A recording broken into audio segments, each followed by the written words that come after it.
The history of the West has been mostly Christian. Diseases, land grabs and outright massacres led to the annihilation of entire communities. Sacrifice, service, affinity with the victims, courage, and above all, humility. For someone to say love your enemies, that just sounded foolish. Put it in practice and you'll have a major contribution to a peaceful world.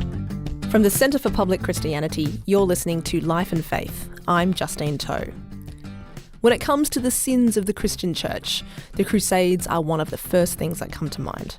And that's why we spend time telling some stories of the Crusades in For the Love of God, how the church is better and worse than you ever imagined. Because, let's be honest, it's really hard to reconcile stories of crusading knights who took up arms against the supposed enemies of Christ, with Jesus' call for his followers to love their enemies and not repay violence with violence. But a lot of what we think we know about the Crusades is off the mark. We think it's about Christian expansion and takeover of a peaceful Muslim civilization, or we think about it as a way for crusading knights to make their fortune. We covered these kinds of criticisms in an earlier episode of Life and Faith.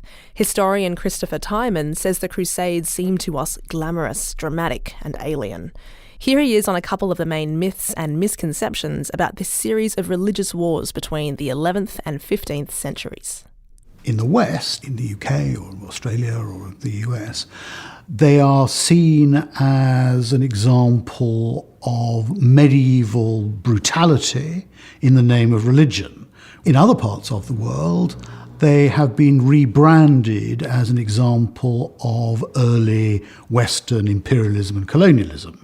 And both sides of that equation are false. He goes on to say that it's highly improbable that French knights wanted to acquire land that was over 2,500 miles away when it wasn't profitable to do so. In this episode, we're picking up on a lesser-known aspect of the Crusades because not all Crusades were against Muslims, and nor did they all take place in the Middle East. Just who else did Christians crusade against? Other Christians. And they did this, they claimed, in the name of Christ. Go figure, right? Later we'll look at the sack of Constantinople in 1204. Constantinople is modern-day Istanbul. Now, the taking of this great Christian city and the slaughter of Christians that was the result was far from the original objective of the Fourth Crusade. The death of Christians was, in modern military speak, collateral damage. But first, the Albigensian Crusade of the early 13th century. Now, this is a crusade that took place in southern France, not the Middle East, and it was a crusade against other Christians, those deemed heretics.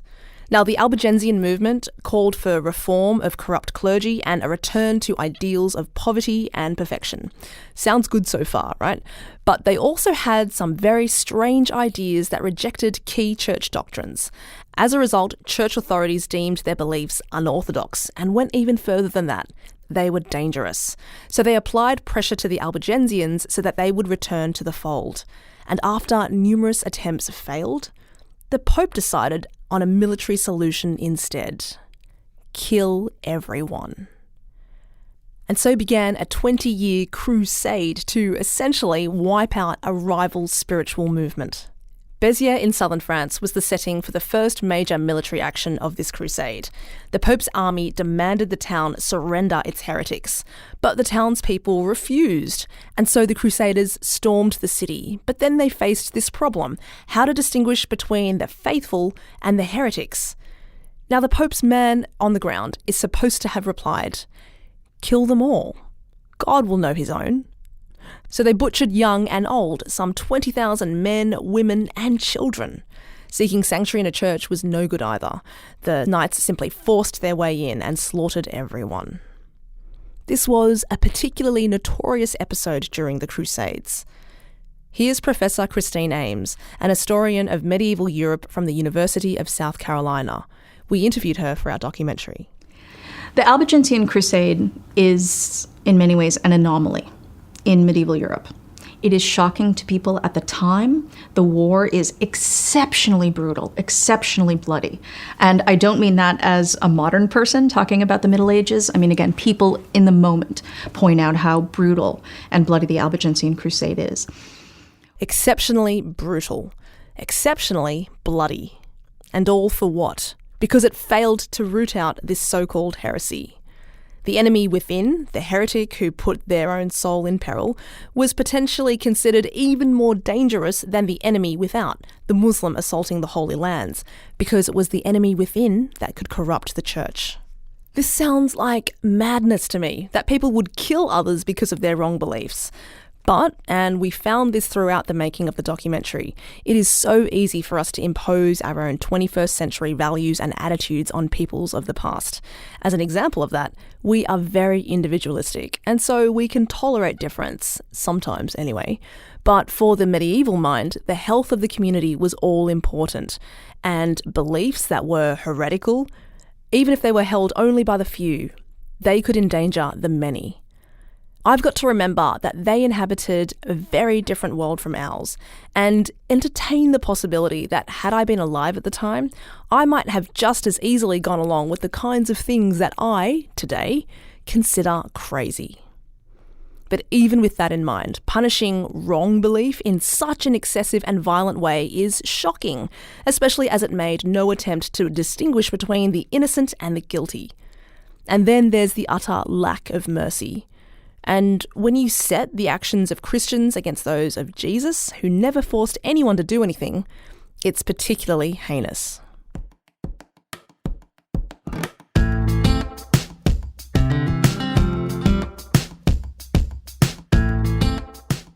You're listening to Life and Faith from the Centre for Public Christianity. Another example of Christians behaving terribly during the Crusades was the sack of Constantinople. Now, we don't tell this story in our documentary, For the Love of God. It was one of those cases where, for reasons of time and space, a great story ends up on the cutting room floor.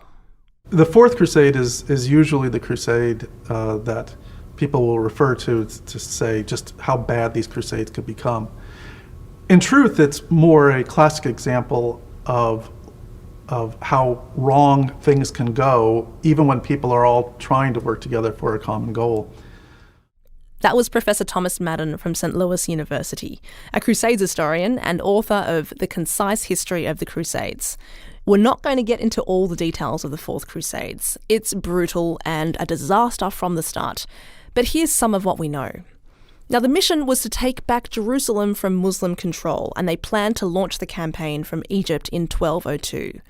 To smooth the passage to Egypt, the Crusaders cut a deal with Venetians who were going to provide all the ships to ferry the army there, and the plan is that each Crusader will pay for his own passage and food.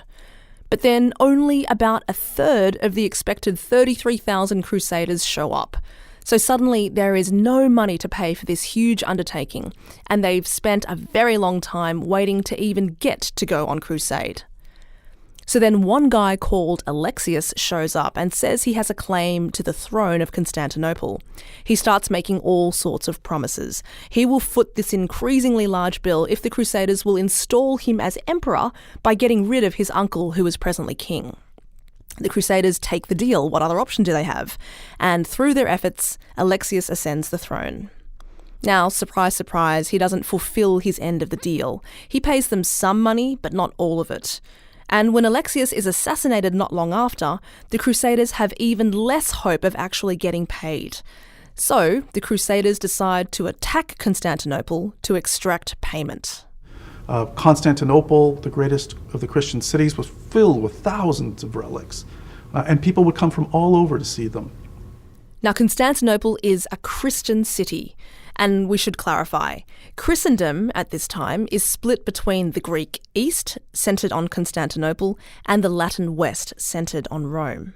There are differences in theology and practice between East and West, but in essence, whether Greek or Latin, East or West, these are all Christians. And after all, the First Crusade was about the Latin Christians coming to the aid of their Eastern brothers and sisters. But in this sack of Constantinople, these former allies are now pitted against each other. Western Christians attacked their Eastern counterparts and were given religious justification to do so by their leaders.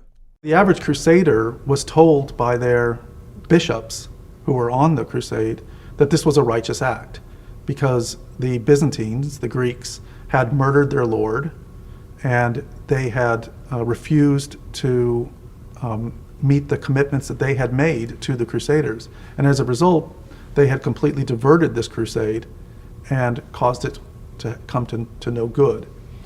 The Pope Innocent III, had in fact sent letters to the leadership of the Crusades saying that under no circumstances are you to attack the Greek Christians or Constantinople for any reason whatsoever.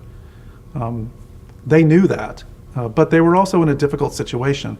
Without the attack on the city, without being able to get the food and the money that they needed to continue, the Crusades simply couldn't go. As one of the Crusaders said, they couldn't go forward, they couldn't go backwards, and they couldn't stay where they were. So they needed to do something. It was a very bad situation. The city surrendered to the Crusaders, but the conquering army of Christian pilgrims, that's how Crusaders saw themselves, went mad with bloodlust. Now, once the city fell, there's no doubt that the Crusaders did not play by their own rules. They all swore on relics before the attack that if the city fell, they would not touch the churches, they would not touch any of the monasteries or the monks or the women in the monasteries. And in fact, once the city fell, it was chaos. Days of unrestrained raping, looting, pillaging and murdering followed. Now, Constantinople was rich, full of palaces and ornate churches. Everything of value was stripped from the churches. Wealthy lords were expelled from their beautiful, opulent homes. And everyone within the city was considered fair game for the Crusaders. We can get a sense of the carnage from this account by Nikitas Koniotis, a 13th century Greek historian. The most wicked and impious deeds were perpetrated by all with one accord. Did these madmen, raging thus against the sacred, spare pious matrons and girls of marriageable age, or those maidens who, having chosen a life of chastity, were consecrated to God?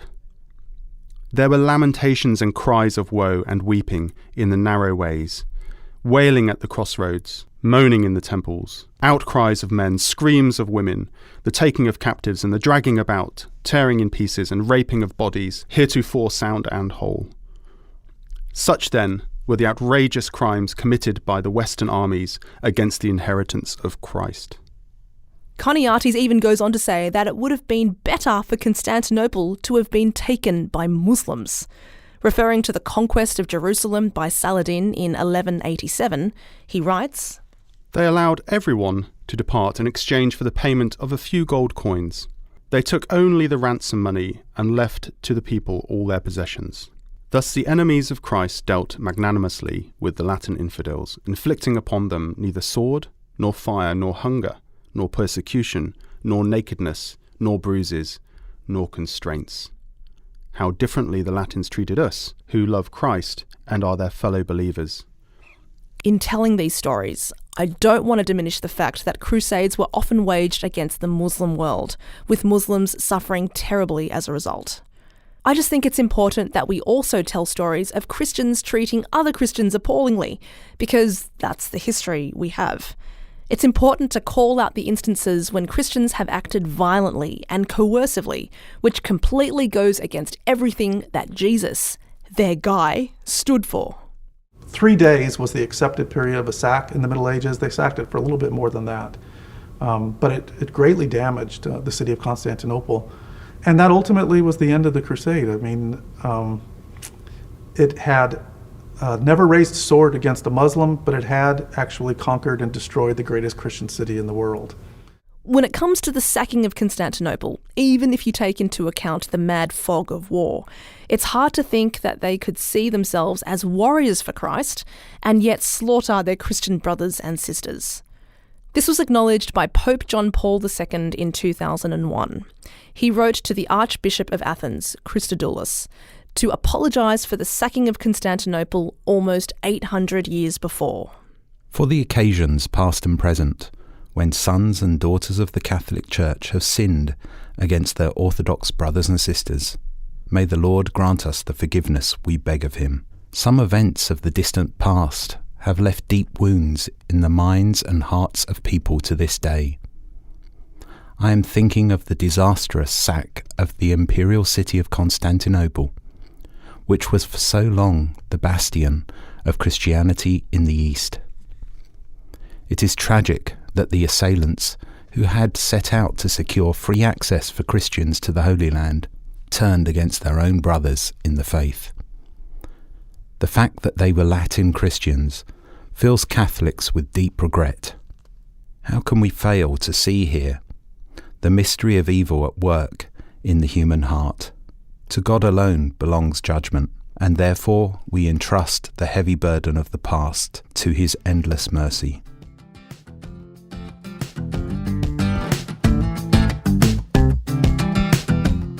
From the Centre for Public Christianity, you've been listening to Life and Faith with Justine Toe. Our documentary, For the Love of God, How the Church is Better and Worse Than You Ever Imagined, is out now. Go to betterandworse.film to buy your tickets or to host a screening for your community. We've been featuring interviews and stories from our documentary in recent weeks, and you can catch up on those on our website, publicchristianity.org. And please subscribe to our podcast if you haven't already. Just type Life and Faith in the search box to find us on your podcast app. Next week. When you talk to Australians about religion, they make a very clear distinction between institutional religion, big cross, and the faith of the individual believer, big tick. Even among people who don't have any religious faith, they admire it and often envy it.